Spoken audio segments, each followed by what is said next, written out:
Hello, everyone. Have you ever heard about something so surprising and sad that you can hardly believe it actually took place? Today, I want to tell you about a sad story of a young woman named Rachael Anderson. She was nice, worked really hard, and wanted to help people by being a funeral director. On her 24th birthday, something really bad happened in her apartment in Columbus, Ohio. On January 28, 2018, something very sad happened. A man named Anthony Pardon, who had done many bad things before, was the one who hurt her. This story is even more unsettling because everything connects in a careful and sad way, showing us how a bright future can be taken away by someone dangerous. I'll help you understand Rachael's story in an easy way, so we can see what happened, learn from it, and remember her. Rachael Anderson was born on January 28, 1994. It might sound strange that her birthday is the same day she died, but it's actually a really sad coincidence that she was killed at just 24 years old on the same date she was born.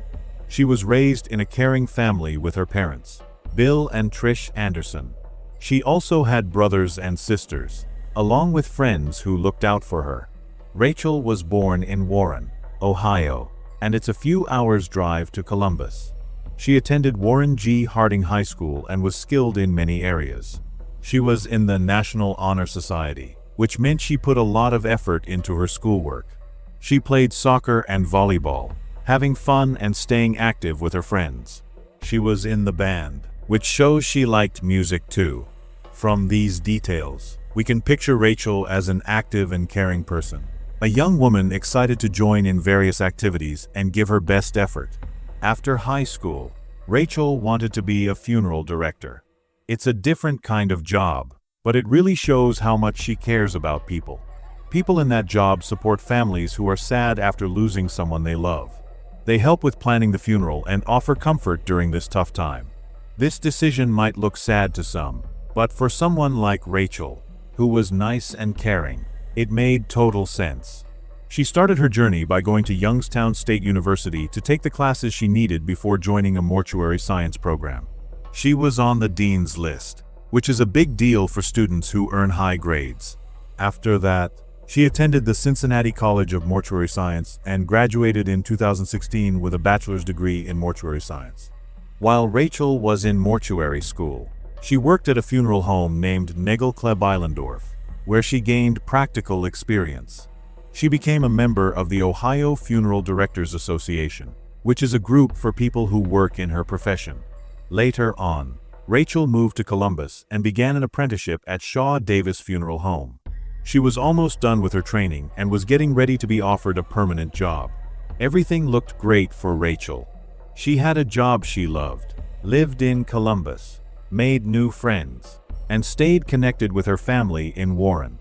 Life was great, and she had a lot of exciting things ahead of her. But on January 28, 2018, her 24th birthday, everything was different from then on. One day, a man named Anthony Pardon broke into Rachael's apartment.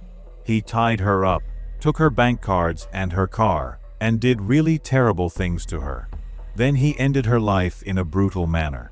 A friend found her the next day when they came to see if she was okay since she didn't go to work. This discovery surprised her friends, her family, and the whole community. Everyone was shocked that someone so kind and smart could be taken away by something so terrible. Now, let's talk about the man behind this terrible event. His name is Anthony Pardon, and he was 53 years old when Rachael was murdered. He had a criminal history that started when he was really young, and he was also a registered sex offender. This story gets scarier when we see how dangerous he really was. When he was only 14, he hurt an 8-year-old girl. When he was 15, he hurt a baby who was just 9 months old. These crimes are very upsetting and showed a pattern of bad behavior that went on for a long time. He spent around 33 years in prison over the years for various crimes like robbery, kidnapping, and trying to commit murder. But somehow, he kept escaping from prison, and every time he came back to the outside world, he didn't get the help or guidance that could have helped keep everyone safe. Lots of people have said that Anthony had a really hard childhood with abuse and trauma. He was brought up by his grandparents first, and then by his mom. He was told he has problems like conduct disorder and antisocial personality disorder. Even though these are big problems that can cause someone to act mean or not care about others, they still don't make what he did okay. Even if a person had a tough childhood, they can still understand what is right and what is wrong. But for some reasons, like not having support or not wanting to change, Anthony kept doing violent things. Let's break down his history in an easier way. At the age of 14, he was sent to the Ohio Youth Commission for the crime of raping an 8-year-old girl. He went into foster care, but that didn't stop him from getting into more trouble. At 15, while his foster mom was out shopping for groceries, he hurt her 9-month-old baby. He said he did it because he was upset after a fight with his girlfriend, but that's a really scary and not okay reason. Even after getting caught for that, he didn't seem to want to stop. In 1981, when he was 16 years old, he went to his girlfriend's mom's house. He said he needed to use the phone, but then he pulled out a knife. He hurt her, took her money, tied her up, and tried to drown her in a creek. She was saved because someone noticed what was going on and helped her, but Anthony got away before the police came. Because of that crime, he was sentenced to 5 to 25 years in prison. In the end, he was labeled a sexual predator. But none of this held him back for very long. When he got out of prison again, he moved to Georgia. He got arrested there for not signing up as a sex offender and for forgery since he used a fake name to get a job. He spent a few more years in prison in Georgia, got released in 2017, and returned to Ohio with approval from both states. Even though he was a Tier 3 sex offender, which is the most serious level, he didn't have to wear a GPS monitor in Ohio. This means there was no way to track him. The Adult Parole Authority chose not to go ahead with it because he had been watched in Georgia for some time, and they were concerned about the expenses. In the months leading up to Rachel's murder, Anthony faced trouble for various reasons, such as driving without a license. He was even found with knives and a pellet gun in his car. But every time, he was released without facing any real punishment. On the day before Rachel was killed, he got pulled over in the early morning. The police discovered his weapons but decided to let him leave anyway. At the same time, Rachel was going about her life in Columbus. She just had her birthday party with family and friends on January 26th and 27th. Her brother, John, came from Warren to hang out with her. They spent the night at a friend's house, laughing and enjoying themselves. Rachel worked on those days too, which showed how committed she was to her job. Her brother accidentally took her apartment key when he left. It might not seem like a big deal, but it made her day a lot more complicated. She needed to get a spare key from another friend who had one too. Since her apartment door needed a key to lock from the outside, she ended up leaving it unlocked for part of the day. Rachel went to an Arby's at about 7:30 p.m. and then headed home. She sent a message to her friends saying she would stop by to pick up the key, and she did. This all felt pretty safe. At about 8 p.m., Anthony walked into her apartment. It's not clear how he got in or if the door was locked when he got there. But once he got in, he took charge of her. He used cords from her hairdryer, curling iron, and a belt to tie her hands and feet. He covered her mouth. He made her tell him her bank card PIN number. Then he hurt her and choked her. He stabbed her in the head with such force that it hurt her skull. After she passed away, he put her in her bedroom closet, leaving her there in a really bad condition.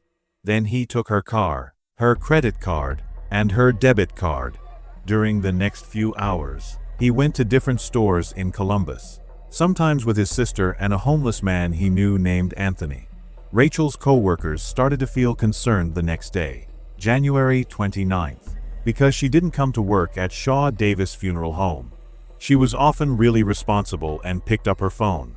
Someone went to her apartment to see how she was doing.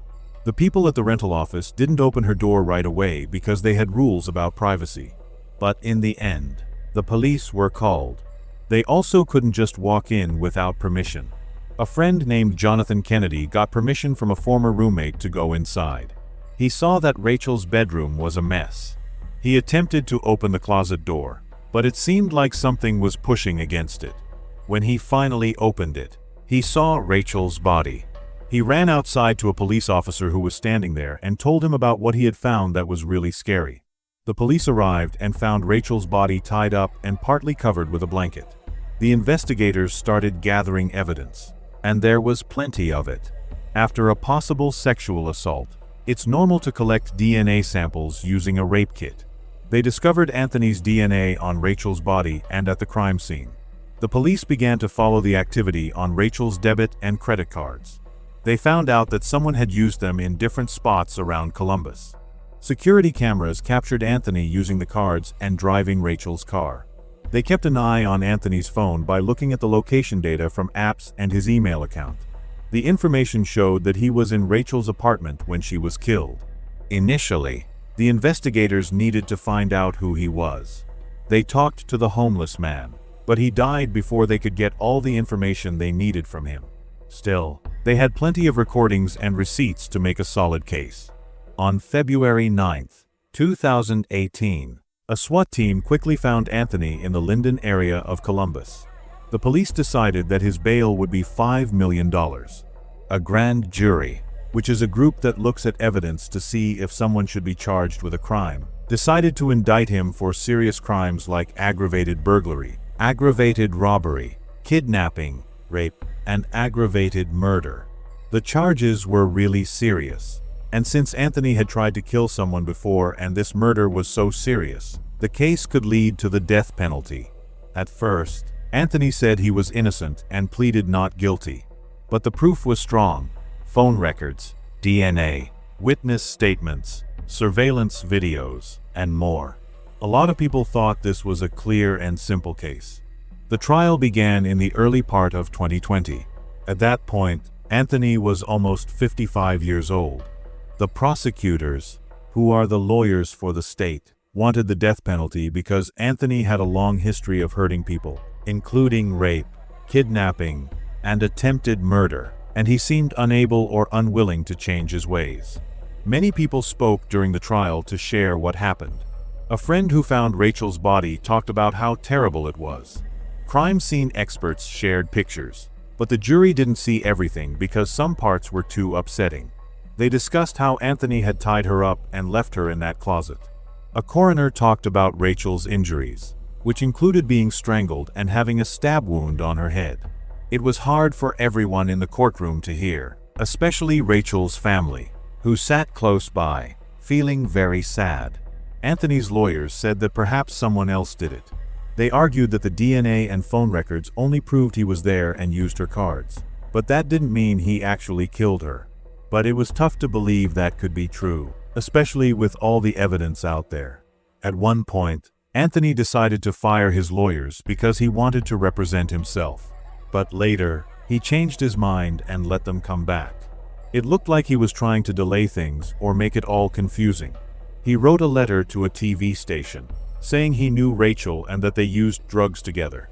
However, the prosecution noted that he only knew she had THC, which is the main ingredient in marijuana, in her system because of the autopsy report. He could get to it because of his legal case. The jury started talking about the case, and it took them around 6 hours to make a decision. They came back with a guilty decision on everything, including serious murder. This means they thought that Anthony went into her house, took things from her, tied her up, hurt her, and killed her on purpose. Since the trial could lead to the death penalty, there was another part for deciding the sentence. The prosecutors said that the terrible details of the crime and his previous actions should lead to the toughest punishment. The defense argued that Anthony had a really tough childhood and that his mental health issues shaped his behavior. Anthony shared a long story about how the system let him down and how tough his childhood was. But he never said sorry for killing Rachael. He didn't apologize for what her family was dealing with. Many people in court were upset by the lack of remorse, especially Rachael's parents. In the end, the jury couldn't come to a decision about the death sentence, which needs everyone on the jury to agree. Some people thought that being in prison for life without a chance to get out was the right punishment. Anthony got a life sentence in prison and won't get a chance for parole. He received another life sentence for rape and an additional 63 years for the other charges. The judge decided that the sentences would be consecutive, which means he will serve them one after the other, so he will never get out of prison. Many people thought this was a way to protect the community from a man who kept hurting innocent people. At the sentencing hearing, Rachel's mom and dad talked in court, telling Anthony how he had changed their lives forever by taking away their beloved daughter. They shared their frustration, saying the system had really let them down, but not Anthony. It let Rachael down, and she lost her life because of it. They thought that if Anthony had been watched more carefully, perhaps this tragedy could have been avoided. They also mentioned that they were upset because their tax money would be spent on feeding and housing him in prison instead of helping good people like Rachael. Their words were sad and angry, but they also showed how much they loved their daughter. They wanted her to be remembered not just as a victim, but also as a talented, friendly, and kind person who cared about helping others when they were feeling sad. This story shows us many times when things could have turned out differently. If there had been better watching, Anthony might not have been able to hurt Rachael. If someone had paid more attention to his troubling behaviors, he might have been put in a safe place or watched more closely. If a police officer had noticed that he was a real danger during one of their encounters, they might have arrested him earlier. In life, we can't always see these things coming ahead of time. We can learn from them, try to make things better, and do our best to look out for one another. Rachel's story shows us how fast a regular day can change into something really sad. 1 minute, she was talking with her friends and family, having fun for her birthday. Suddenly, she found herself looking directly at a man who had hurt others for a long time. She didn't do anything bad. She was not out by herself at night or heading to a risky spot.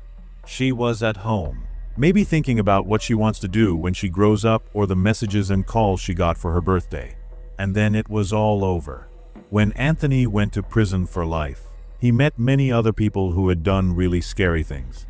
In some interviews and statements, he said he had changed or wanted to change. But those words didn't mean much to Rachel's family. He hurt too many people, and the courts had let him off many times over the years. He couldn't say he was sorry anymore, especially since he never really said sorry for what he did to Rachael. His last words focused more on how others let him down instead of how he didn't try to be a good person. Rachel's funeral was really sad, but it was also a chance for her family and friends to think about how much joy she brought into their lives. She was laid to rest at Pineview Memorial Park. People from Warren, Columbus, and other towns came to show their respect. Friends from her time in mortuary school, college, and work all felt sad about losing a kind and hopeful woman who really wanted to help people during their hardest times of grief. Being a funeral director might look like a sad job, but it's a unique role that needs kindness and a caring heart. Rachael definitely had that. They say she was just finishing her training and getting ready to begin her real career when this happened. She never got to achieve her dream, which makes this story even sadder. Rachel's death made a lot of people in Columbus and across Ohio think more about how the parole system and sex offender registries really work. Some people said that someone with a past like Anthony's shouldn't have been let go without close watching. Some people said that prisons often concentrate on punishing offenders instead of providing them with the therapy or support they need to prevent them from hurting others. In some ways, there isn't just one easy answer to a problem like this. Many families, like Rachel's, believed that things needed to change so that no one else would lose a daughter, a sister, or a friend in such a harsh way. The local news talked about the trial every day for a while, and people watched to hear what happened. Some details were too intense for many viewers, like how Rachael was discovered and the injuries she had. It was really important for the prosecutors to show exactly what happened, but for the people who cared about her, it felt like making a hurt even worse. They already understood that she was gone. They already understood it was violent. Listening to the detailed and scary story was really hard to handle. But it was important for justice to happen and for Anthony to take full responsibility. During the sentencing phase, we also heard about Anthony's mom and sister. They mentioned that if he hadn't had such a tough childhood, maybe he would have become a different person. This raised important questions. Should we think of him as less responsible because of his childhood? Could we think about the possibility that he has mental health problems that weren't taken care of properly? Most people thought that even though it's unfortunate he had a tough beginning, Rachael didn't deserve what happened to her. Also, Anthony was 53 years old when he did this crime. At that age, most people really get that it's not okay to hurt others. Instead of using his time in jail to become a better person, he just kept making bad choices. The jury thought that his past didn't matter as much as his actions. Even though they didn't give him the death penalty, they sentenced him to life without parole, which is the toughest punishment after the death penalty in Ohio. It was really sad to watch Rachael's parents share their feelings about their daughter during the trial. They talked about her in a really nice way, sharing stories of how she was in school, how she liked to help others, and how happy she was about what was coming next. Her dad called Anthony an animal who followed his daughter around. He also mentioned that if anyone should be upset about the system, it's not Anthony, but the Andersons, because the system didn't keep this man locked up or watch him closely enough. Rachael's mom said it was really frustrating to find out that Anthony had done a lot of bad things, like hurting people, taking someone against their will, and trying to kill someone.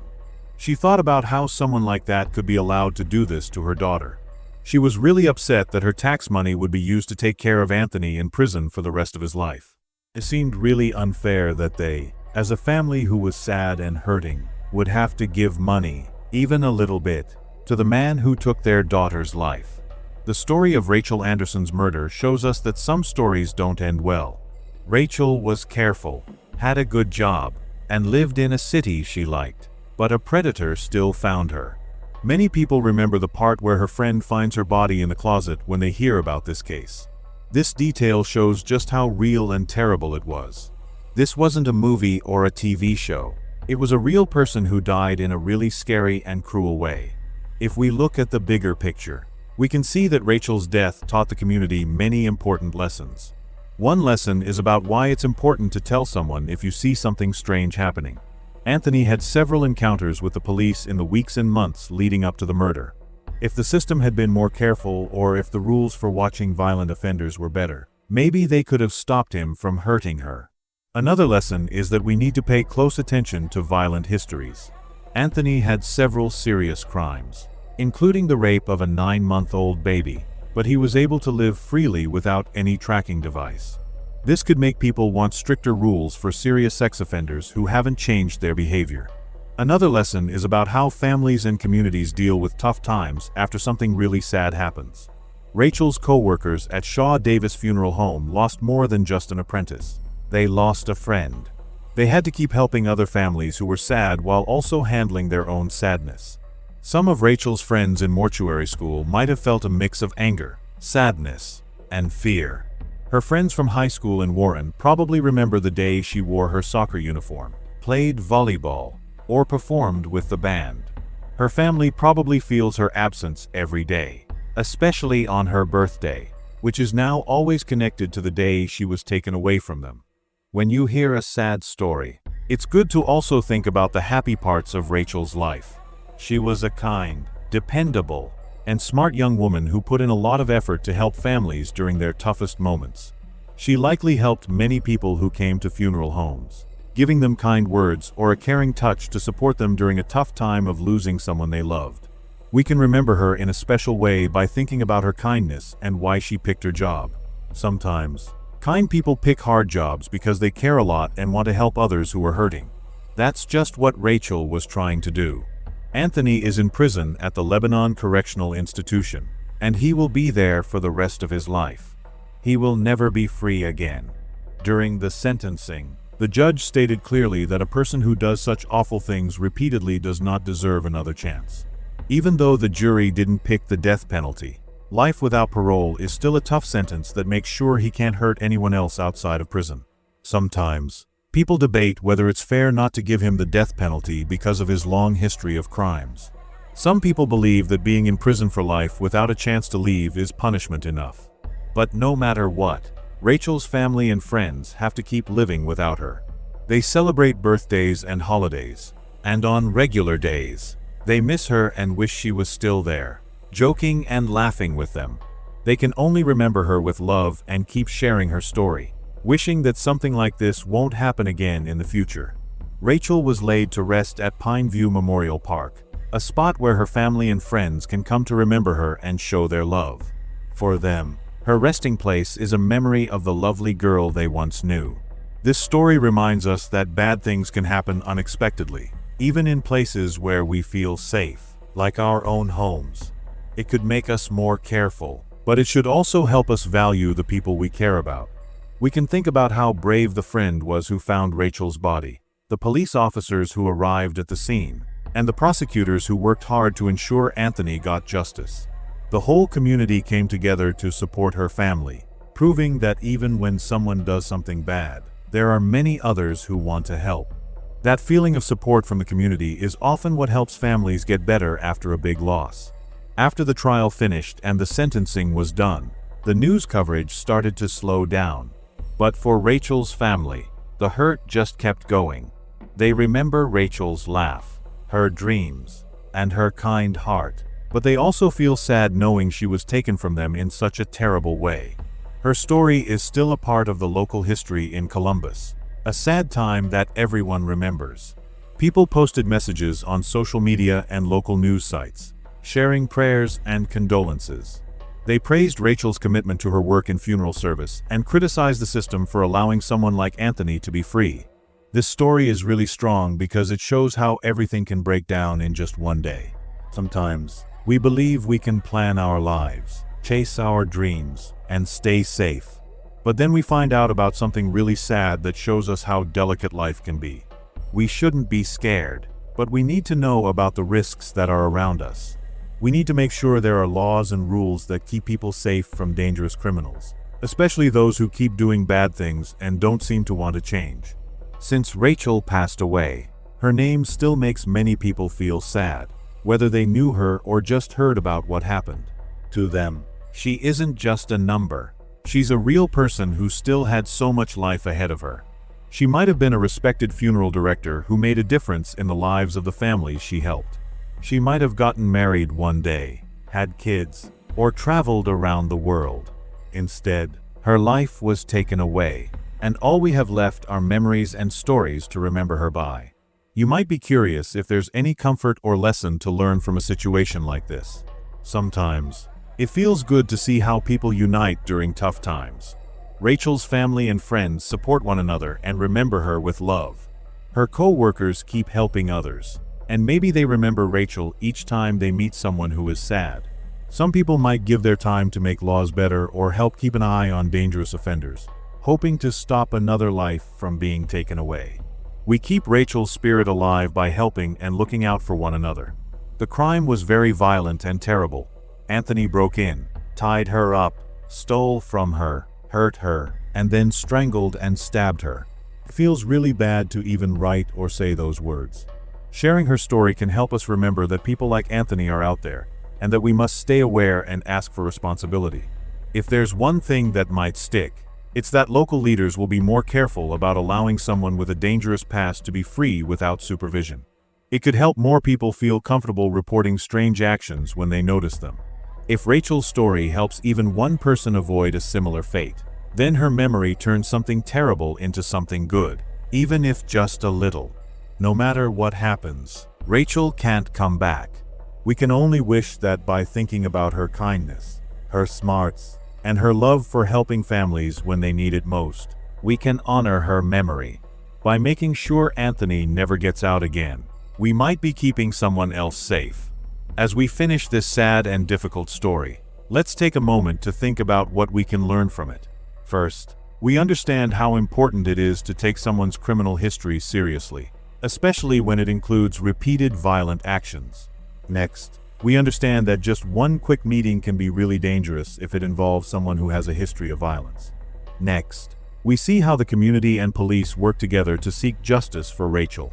Fourth, we understand how important it is to help the families who are left behind, because they are the ones who have to keep living with their broken hearts. In the end, we see that people who pick jobs like Rachael's, jobs that support others during tough times, can create a lasting memory of kindness, even after they are no longer around. This story doesn't make you feel happy or hopeful at first. It reminds us to appreciate the people around us, to make sure we stay safe and help others do the same, and to work towards better ways to deal with those who keep causing harm.